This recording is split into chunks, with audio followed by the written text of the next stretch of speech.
ফজরের নামাজ কাজা হয়ে গেলে কখন পড়বেন?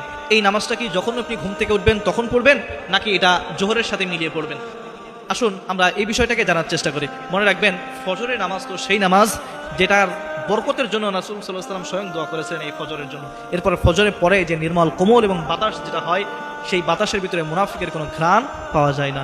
এজন্য ফজরের নামাজ আপনারা অবশ্যই আদায় করবেন। আর যদি বাইচান্স কোনো কারণে, সঙ্গত কারণে আপনার ফজরের নামাজ মিস হয়ে যায়, তাহলে আপনি কিভাবে পড়বেন আসুন সেটা সম্পর্কে জানি। শুরুতে আরেকটা বিষয় জানি, এই যে সুন্নাত আছে ফজরের আগের সুন্নাত, এই সুন্নাতটাকেও পড়তে হবে নাকি শুধু ফরজ পড়লেই হয়ে যাবে? মনে রাখবেন, ফজরের আগে যে 2 রাকাত সুন্নাত রয়েছে, এই 2 রাকাত সুন্নাত দুনিয়া এবং আসমানের ভিতরে যা কিছু রয়েছে সব চাইতে বেশি দামি হলো ফজরের 2 রাকাত সুন্নাত। তাহলে কত বড় জিনিস এই ফজরের 2 রাকাত সুন্নাত, কত দামি! এজন্য ফজরের 2 রাকাত সুন্নাত আপনারা কেউ মিস করবেন না। রাসূল সাল্লাল্লাহু আলাইহি ওয়াসাল্লাম বলেছেন, যে ব্যক্তির ফজরের 2 রাকাত সুন্নাত চলে গেল, সে দুনিয়া তার কাছ থেকে চলে গেল। আর যে ব্যক্তি ফজরের 2 রাকাত সুন্নাত আদায় করলো, দুনিয়ার সব কিছু তার পায়ের কাছে চলে আসলো। এবার আসুন নামাজটা কখন পড়তে হবে।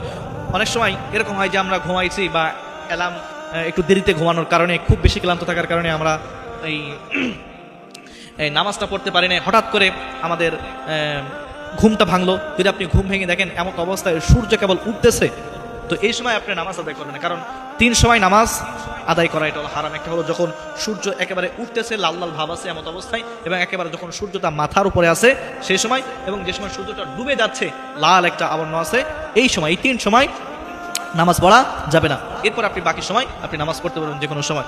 যদি মনে হয় যে আপনি উঠছেন সূর্য লাল অবস্থা আছে, এই সময় পড়বেন না, একেবারে ভালোভাবে যখন সূর্য উঠে যাবে তখন আপনি পড়বেন। বা এরকম হতে পারে যে 7টা 8টার সময় আপনি ঘুম থেকে উঠলেন, এবার আপনি কি জোরের জন্য অপেক্ষা করবেন? না, আপনি জোরের জন্য অপেক্ষা করবেন না। যখনই আপনি উঠবেন এই 7টার সময় বা 8টার সময়, তখনই আপনি এই ফজরের নামাজটা আদায় করবেন। সুন্নাত আপনি অবশ্যই পড়বেন।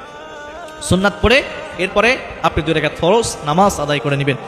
এই ফজরের নামাজের গুরুত্ব কিন্তু অপরিসীম, বিশেষ করে ফজরের যে 2 রাকাত সুন্নাত আছে, এই জন্য কেউ এটা মিস করবেন না। যদি কোনো সঙ্গত কারণে এই নামাজটা অনেকের মিস হয়ে যেতেই পারে, তো এটা মিস হওয়ার পরে আপনারা বিলম্ব করবেন না, পরের দিনের ফজরের জন্য অপেক্ষা করবেন না বা জোহরের জন্য অপেক্ষা করবেন না।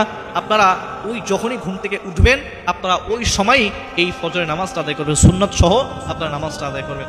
আর মাথায় রাখবেন যেন পরবর্তীতে আর কখনো কাজা না হয়, এবং আল্লাহ তাআলার কাছে আপনারা অনুতপ্ত হবেন যে আল্লাহ ভুলে হয়ে গিয়েছে, শয়তানের ধোঁকায় পড়ে হয়ে গেছে, আর হবে না, তুমি এই বিষয়টা আজকে থেকে আমাদের মাফ করে দাও। এরকম আল্লাহ তাআলার কাছে কাকুতি বিনতির সাথে অবশ্যই বলবেন।